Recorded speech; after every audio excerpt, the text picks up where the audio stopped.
Un petit message pour tous ceux que le poète Albert Stricker appelle les tondeurs flingueurs. Alors je vais vous faire une petite visite de mon jardin, nous sommes au mois de mai, visite express, juste pour vous montrer ce que ça donne quand on ne tond pas son gazon. Au bout d'un moment je vais tondre, en général on tond 1 à 2 fois par an maxi, en général 1 fois par an.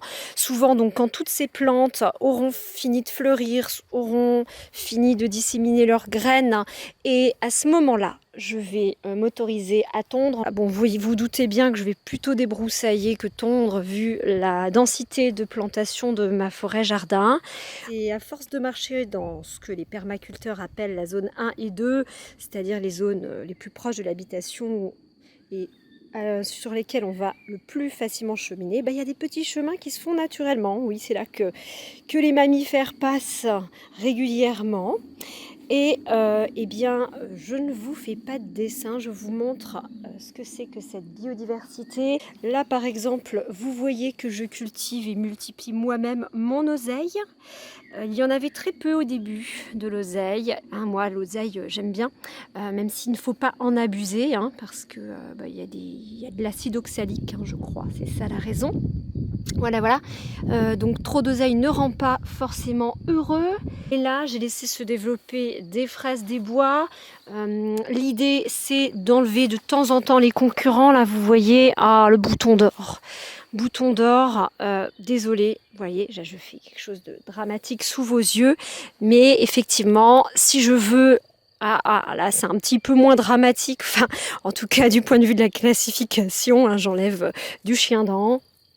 Et je suis sûre que tout de suite ça gêne moins d'enlever sous vos yeux du chien-dent que du bouton d'or. Mais attention, rien ne se perd, je vais le récupérer pour le mettre sur mon compost, évidemment.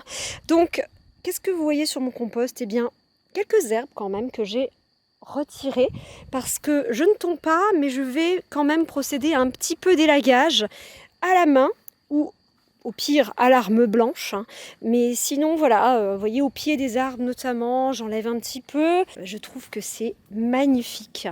Autre chose que j'ai laissé se développer spontanément en l'aidant un petit peu comme les fraises des bois, je vais vous montrer.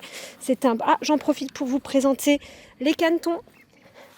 Les 2 petits canetons, alors comme je suis pas devant eux, je les protège avec, ils sont encore tout petits, ils ont même pas 3 semaines.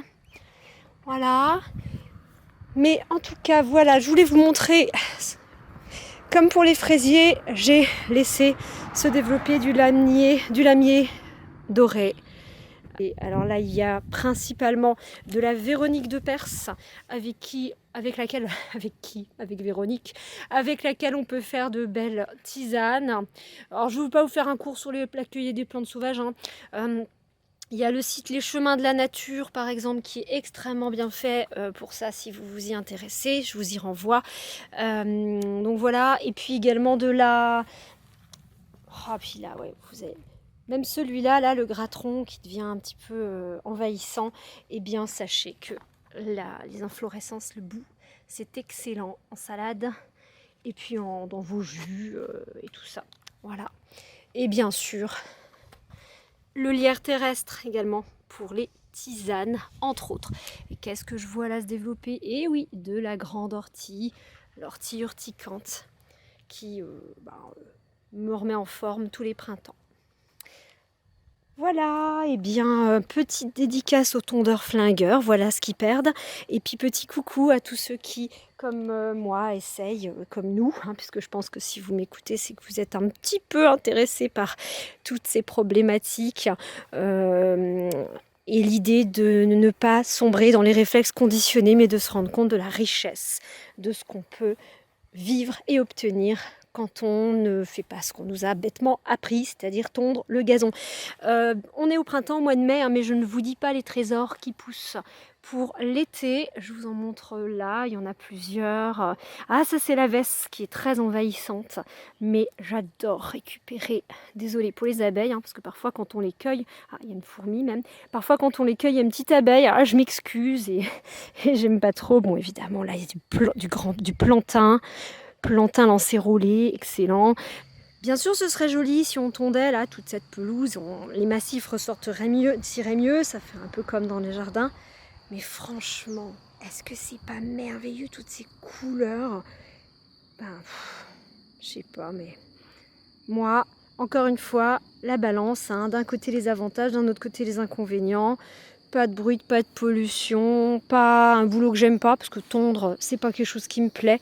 Par contre, prendre de temps en temps ma cisaille pour enlever, vous voyez, comme je l'ai fait là, au pied de ce pommier. Bon, j'ai pris ma cisaille et puis je l'ai fait là. Puis je le fais de temps en temps, je suis pas obligée de tout faire en une fois. De temps en temps, je me balade, tac, j'ai ma cisaille à la main, puis tac, je la sors quand il y a un truc qui me démange et que je veux pas laisser. Ben voilà, c'était agréable à faire, il n'y avait pas ce côté bruyant, pénible, où là où vous sortez le matos et où vous vous sentez obligé de tout destroyer le même jour pendant 2 heures d'affilée, à se faire une tendinite. Enfin bref, je pourrais épiloguer comme ça pendant des heures pour vous montrer que quand on prend soin de soi, on prend soin de la planète, et quand on prend soin de la planète, on prend soin de soi.